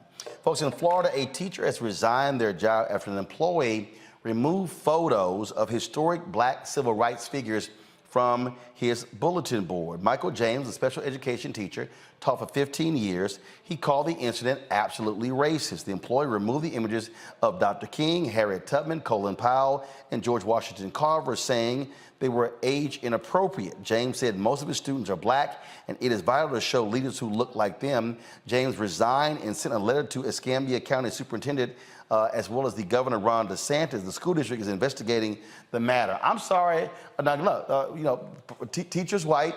I ain't quitting. And I'm sitting here jamming this employee up, Greg, saying, how in the hell are photos of MLK, Harriet Tubman, Colin Powell, and others age inappropriate in a black school? Well, again, it seems like it's a common theme. They're uncomfortable. They're age inappropriate because these children have to be taught white supremacy. You can't be confusing them by showing black people doing stuff that black people aren't supposed to do. And you're right. That's the first thing. Why are you quitting, man? What are you doing? Because guess what? Now there's one less adult in the building to help those children. And one less conscious white person. That's exactly right. That's exactly right, Roland. I mean, there's one less person that those children can say, he's here for us. Because guess what? That lady that took that down and took that Barack Obama portrait off his desk, she just doing her job. I mean, please understand, whether you got a uniform on or not, once you side up with white nationalism and white supremacy, you part of the police. You're policing. She doing her job. You understand what I'm saying? So, I mean, I'm not mad at her. Show me your papers. I got to move these papers off the wall because I don't want these children getting out of their place. We worked hard to keep you in your place. So, I mean, that lady just doing her job. And I mean, I think at this point, what you said about 30 minutes ago, it just hits home. Actually, a little bit longer than that when we're talking about what's going on in Missouri, of course, and what's going on in Lease Summit. People can say what they want about segregation, but one thing they cannot say about the black schools of the apartheid era U.S. is that those school teachers didn't put examples of black achievement around those schools and surrounded those young people with the sense of possibility, beginning with the teachers in those schools. There's a reason why my friend Sharif El-Mekki and the Center for Black Educator Development is working hard to get more black people in classrooms. Because the one thing, you can take all the pictures down all you want, but guess what? When you got black women and men standing in front of you, that's a little bit harder to get out the building. So some of you young people, please consider teaching as an occupation. Because you see, this is what happens when a white person tries to make a change and they scared of the damn pictures. Imagine how scared they'll be when you walk in, sis, teaching somebody math. You got to think differently. The thing here, Reese, I keep telling folk, this all hands on deck. See, this whole, I get these people who are like, you know what, we gotta make them comfortable. We can't be scary. We can't be aggressive. We're gonna have to appeal to their better angels. We're gonna have to get them to understand that we sympathize and we empathize with them and letting them know that, yeah, I mean, we know y'all been running this, and so we apologize for how things are now shifting. In reality, there's this desire that we have to continue to make them so comfortable in their racism that we have to ease them out of it and just try to make it as palatable as possible what we're trying to do. And there's no amount of comfort that we can provide them because you still black and they still white, and that's the problem. No humans involved. We haven't said that in a while. And at what cost to us? Why should we shoulder that burden? So black people, please release yourself from the shackles of respectability politics, especially y'all in the comments. If they got a problem with MLK chair, my cussing is not going to make a difference to the black race, okay? Because that's the one that they put up there. I have a dream, I don't see color, and you can't even have Dr. King's picture in the classroom anymore. If you scared of Colin Powell, and Colin Powell, he's a black Republican. Not mine. Come on. This is not Black Lives Matter flags. These are, to me, very standard. They are amazing people, but very standard, acceptable black people to white people, except for the fact when you don't want black people to be acknowledged at all. But to your point, Roland, it starts with us. The educational system is what it is, but we still have home. And we just got to work a little bit harder to make sure that whatever happens in these schools, which students should be learning, that they're being enriched and properly educated and fully educated and at home. Because if we don't, and you in Florida, this is Ron DeSantis's Florida. This is America. This is Trump's America. And it's only going to get worse. And this is the Republican agenda. They said anti-woke, stop woke act. And this was the plan all along. It was never about teaching about slavery. It was never about critical race theory. It was always about erasing Black excellence, erasing Black humanity from the school system. And we just cannot let that happen. You cannot coexist with racism and bigotry, Erica. Sorry. Because it's killing us. And there are too many of us that have already passed away prematurely. And to add to what Greg said just a couple moments ago with regard to all Black schoolhouses, that made me think about my late grandmother, Gussie Glenn. And I remember her talking to us. She was the first college graduate in our family, my late grandmother. And she would speak with us and talk with us and gave us a real understanding of the importance of education, but the work that she'd done, that she made the sacrifice, she and my grandfather was a Korean War veteran, but she taught school, went to school, got her education, got her degree, and she taught school in Thomasville, Georgia. They were living in Albany, but she took some of my aunts and uncles, and she would actually travel to Thomasville, Georgia to teach. So half of the family was there. And what was so impressed in my memory, and I thank God that this is a memory that I have retained, is that she spoke and shared with us that when they actually did home visits, that it was an actual home visit. And she had one student who would always fall asleep in class. And so when she went to the home visit, talked with the mother, she found out that the father had passed away and that he was the oldest child. And so he was getting up at 4 a.m. in the morning and he was chopping wood so that there would be heat in the home. That kind of care. So to make sure that even whatever time that baby got to school, let him sleep, because he's been up doing adult work because his father no longer lived and his mother had all of these children to take care of. So there was a community of people doing that. And she also made sure that he got on the lunch count so that he could have lunch that day. My point in saying all of that is that the level of sacrifice that my grandmother, people, and all of our collective families have made, that what Greg said with regard to considering education, going into teaching as an occupation, you know what? That's our responsibility. That those 3 pieces of legislation that were passed in the 1960s, those are not guarantees. Those were on the backs of people that believed in the better future that they themselves did not get to experience, some of them. So it is our responsibility, each of our responsibility in the generation, when we're seeing wars that are being raged, like Reese laid out about DeSantis's Florida, that this part of Florida is known as Lower Alabama, Pensacola, Escambia County. But for us to be very, very clear that because of what we have been benefactors of does not give us the luxury to put our damn feet up and act like we don't have a part in this ongoing war. We have a part in the war. So some people's part of the war will be to go into the education system and show up to make sure that that percentage of students that do have Black teachers does go on to not only complete high school, but they hopefully go on to complete college as well. That is, if that's your part in the war, then you have to participate in that, because what we're seeing, the rinse and repeat, the hostile group, the hostile folks that want power, they'll dance to your music, but they hate your guts. They're not going to stop doing what they're doing, and they're going to be smiling and laughing at you the whole time. All right, folks, hold tight 1 second. We come back. I got headlines, and we're going to close the show out showing you how Beto O'Rourke responded to a Governor Greg Abbott heckler. Y'all, Reese just adores how Beto responded.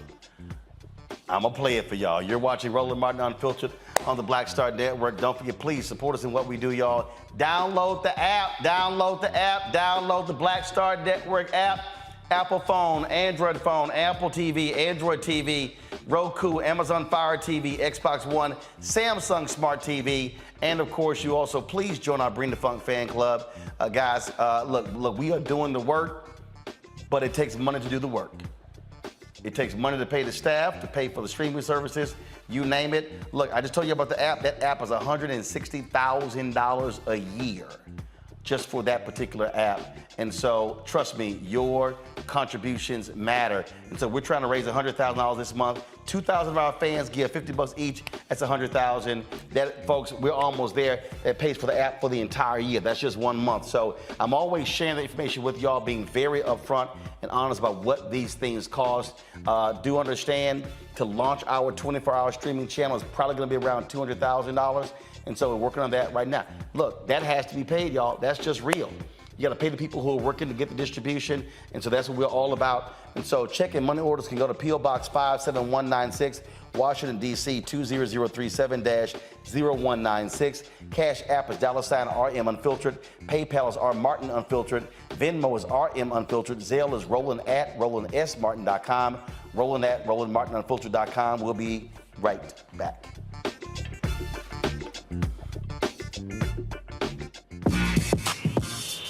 When we invest in ourselves, our glow, our vision, our vibe, we all shine. Together, we are Black beyond measure. On a next, A Balanced Life with me, Dr. Jackie, getting back to normal. Is there such a thing? We're about to send our kids back to school when we literally have more questions than there are answers. What does it mean to have a normalcy? How will our kids respond to it? And how are we going to assist them? What can you do to help your kids feel some sense of emotional stability as they go back into the classroom? Here on A Balanced Life on the Black Star Network. When we invest in ourselves, we all shine. Together, we are Black beyond measure. This is Diala Riddle. What's up, y'all? I'm Will Packer. I'm Chrisette Michelle. Hi, I'm Chaley Rose, and you're watching Roland Martin Unfiltered.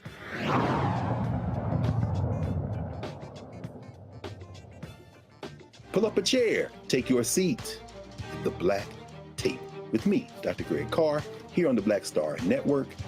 Every week, we'll take a deeper dive into the world we're living in. Join the conversation only on the Black Star Network. On the next Get Wealthy with me, Deborah Owens, America's Wealth Coach, you see the headlines. All frightening, right? Interest rates are going up. The recession is on the way. The stock market is up and down. But you know what they say, scared money don't make money. That's why I'm excited on our next Get Wealthy to have a conversation with someone who has written a new book, Fearless Finances, and she's going to share exactly what you need to do to secure your bag regardless of the ups and downs of the economy or the stock market. Oftentimes you can start with as little as $5. That's right here, only on Get Wealthy on Black Star Network.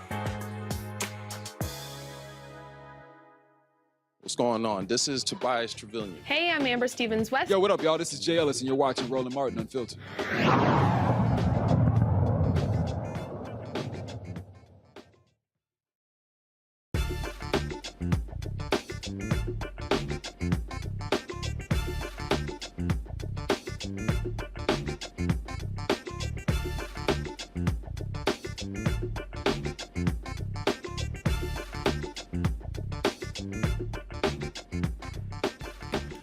A Michigan judge declared a mistrial after jurors said they were not able to reach a unanimous verdict in a dispute over whether two engineering firms should bear some responsibility for Flint's lead-contaminated water. Vadina, North America, and Lockwood, Andrews, and Newman, known as Land, were accused of not doing enough to get Flint to treat the highly corrosive water or to urge a return to a regional water supplier. The 8-person jury met for roughly 7 days after hearing evidence for months. The jury sent this note to the judge. Further deliberations will only result in stress and anxiety with no unanimous decision without someone having to surrender their honest convictions, solely for the purpose of returning a verdict. The trial centered on the engineering firms and the effects of lead on 4 children, not all Flint residents. Folks, the Virginia U.S. Army lieutenant who was pepper sprayed, struck, and handcuffed during a traffic stop can move forward with his lawsuit claiming false imprisonment and assault and battery. While Caron Nazario can move to proceed with his lawsuit, U.S. District Judge Roderick Young said federal immunity laws shield the two officers from two things, claiming they violated Nazario's constitutional protections against excessive force and unreasonable seizure, his right to free speech by allegedly threatening him with arrest if he complained about their behavior. Judge Young ruled the officer who initially pulled Nazario over is liable for illegally searching for a gun in the soldier's SUV in violation of the U.S. Constitution and Virginia law. Nazario had a concealed carry permit. In Pennsylvania, a former cop pleads guilty to trafficking fentanyl while armed with a firearm in federal court. Todd Hoffland pled guilty to possession with intent to distribute fentanyl and illegal possession of a firearm. Hoffland was one of 4 people arrested in a fentanyl distribution ring linked to the Bloods street gang in July of 2020. Court documents say Hoffland was arrested after delivering fentanyl to a customer in a parking lot. When he was stopped, he displayed a police badge claiming to be a police officer. Agents allegedly found 50 packets of fentanyl in his car. Hoffland is scheduled to be sentenced on November 1st. All right, folks, let's talk about what took place in Texas. Beto O'Rourke, a former U.S. congressman, is running against Republican incumbent Greg Abbott. Beto, of course, he's brought that lead down. Abbott was leading by double digits and now down to less than 5 points. O'Rourke has been traveling all across the state, speaking to voters, and he really took it up a notch after the Uvalde shooting that left 19 kids dead and 2 adults. Remember he confronted Abbott and the others at that news conference, and he has been very clear on the campaign trail where he stands on this. So last night, you had a couple of Abbott people who rolled up to his event. So imagine some MAGA people rolling up to a speech that I gave, or to a lecture from Greg, or to an event Reese or Erica had. And they said something. This is how the reaction might go down. I'm going to make sure that now 11 weeks since we lost 19 kids and their 2 teachers shot to death with a weapon originally designed for use in combat, legally purchased by an 18-year-old who did not try to obtain one when he was 16 or 17, but followed the law that's on the books, ladies and gentlemen, that says that you can buy not one, you can buy 2 or more if you want to, AR-15s, hundreds of rounds of ammunition, and take that weapon that was originally designed for use on the battlefields in Vietnam to penetrate an enemy soldier's helmet at 500 feet and knock him down dead, up against kids at 5 feet. It may be funny to you, motherfucker, but it's not funny to me, okay?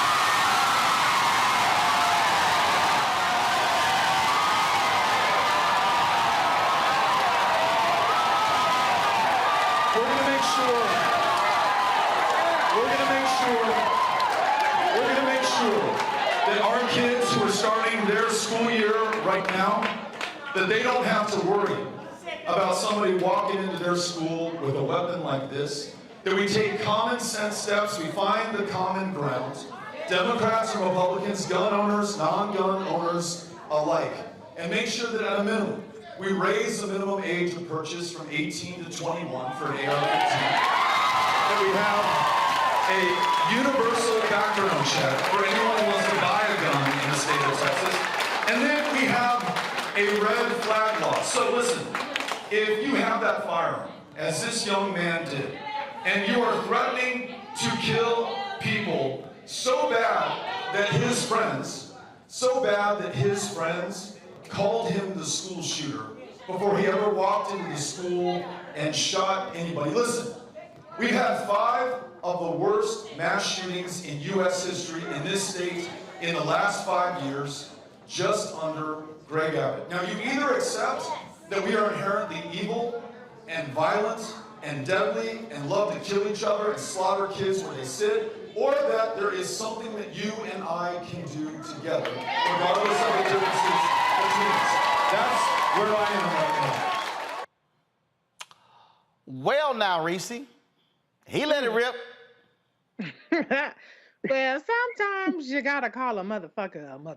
Okay, that's just what it is. Some people can feel sensitive, but if you feel sensitive, maybe you're the motherfucker, and that's why you look with the language. But you could also not be the motherfucker. That's a personal choice that people decide to make. Don't shoot the messenger, okay, on that one. But I like Beto. I like his energy. Chad, I don't know what it's gonna take down there in Texas for people to be fed up with being the mass shooter capital of the country. And I will just say this, I'm gonna drop this in my book, The Long and Short of It Guide to the 2022 Midterms, the Radical Republicans. I did drop that bit of knowledge about how Texas is the home of the largest, 5 of the largest mass shootings in the 5 years, all under Greg Abbott. So they can do something about it. They can do something about it in Texas. I think Beto is an exceptionally strong candidate, and some Democrats across the country could get a little bit more of that Beto, or as some might say, that Reese energy. That's right. Erica? That's right. That's Reese energy all day long, and it translates across all platforms. So get into it. But I also think that, looking at the crowd, that it was people that looked like the people that were in the crowd that were heckling the folks that were there to disrupt. And there needs to be more of that, and it needs to be a lot more aggressive, especially when you see that people are showing up. Don't know if they're, paid actors, because they were definitely accusing Democrats of being that. So don't know if they're paid actors. Don't know, if they got a coin or not for showing up. But like these people are showing up and disrupting a town hall or a stop on his stump with him talking about 19 babies that were slaughtered. So it shows you really kind of the force that all of us collectively are dealing with. So in terms of Beto, I think there's some other candidates that are running that could really engage that Beto energy, meaning they're going out. I'm talking to you, Chris, who's looking to try to gain Florida again, but kind of that momentum, that level of energy going out, stomping, and not depending on Black and people of color to fill in the gap for the vote. So good for Beto. Hey, Greg, I had no problem when he charged them when they were on that stage in Uvalde, calling them out. They were talking about, oh, you stuck. No, that is the energy you need. People want to see fighters. And the bottom line, what Greg Abbott has done to my native state is shameful and despicable. And this is exactly how Beto should be running, calling these people out to their faces and not playing nice. Mm-hmm. That's true. That's true. I agree with everything Reese and Erica that you all have said. We want to think that society is organized around law and respect for the law, and there are common values and morals, but that's never been true in human history. And it's least true in this funky ass place, and certainly in a place like Texas that never wanted to be part of the United States, as our brother Gerald Horn reminds us over and over again. The energy there, organized around hatred, displaces any notion of the law. And I know we can get a chance to talk about that Virginia case, but when you got a federal judge still protecting these paddle rollers with federal with qualified immunity, we have to remember. I was just reading this new law review article out by Alexander Reinert, who's at Cornell this year, usually at Cardozo School of Law, where he says, Section 1983 in the Civil Rights Act it explicitly said that qualified immunity would not extend. This has been basically judges deciding that they just don't like civil rights laws. And so what we saw there are people who have just decided, damn the law, damn humanity, we don't care, we want power, to go to your original point. So when Beto said what he said, we've seen this show before. This is the energy we all have. The only question in this funky ass place is, when will you reach your limit? See, Beto O'Rourke is trying to deal with civility. And, as a guy, Alex Zamalin, who has written a book called Against Civility, saying that civility is what allows whiteness to continue. In other words, y'all laughing at babies. Motherfuckers should be the least of your concern. Excuse me, I'm getting ready to have you join those children so you can talk to them in the ancestral realm about why you shouldn't have been laughing at them. Why? Because that's going to be, that laugh is going to be the last expression of breath out of your lungs. You see, most of us won't do that. because we'll say, okay, no, we got to be better than that. But when you finally reach that moment, see, Beto O'Rourke, when he said motherfucker, he crossed a bridge. You understand? Yeah. And he didn't just cross a bridge there, Reese. Like when you let us have that language, it empowers some of us who wanted to say that anyway. And you're gonna get a few more people saying it. When Beto O'Rourke says that, Erica, I suspect you're right, sis. It's gonna be some other candidates get their wind out from under them. I ain't never gonna cape for Cheney's daughter in Wyoming because it's too much blood on her family's hands. However, as she has said, I don't give a damn about this congressional seat. Why? Because she understands the criminal enterprise that has allowed her family to excel is getting ready to end. She's going to risk it all politically. Well, guess what that's doing? That is beginning to embolden some other people. That motherfucker is funny. It's certainly cathartic, but it's also a signal, as we have seen them in previous times in American history, that people have reached a point where these laughing motherfuckers are now going to get got with. And there are more of us than there are them, of all colors, of all class, of all background. And the minute we say, oh, it's on? It's on now. Oh, let's crush their asses. Do you understand? And I think that's what we saw. Beto had enough. He got children. You laughing at this shit? You lucky I don't beat your ass in here. And if he had beat your ass, he might win the damn election yesterday. He might have. That might have been what it takes.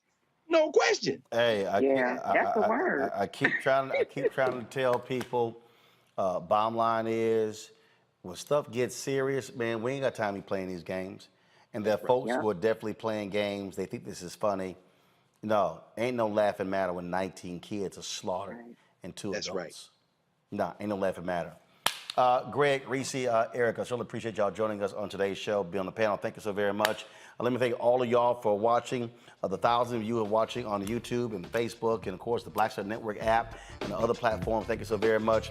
I'm going to keep imploring y'all every single day to, of course, download our Black Star Network app. So we can increase our numbers, so we can keep building and building and building, y'all. This literally is 21st century Black-owned media. There's that mural that's in my office, hashtag Black-owned media matters.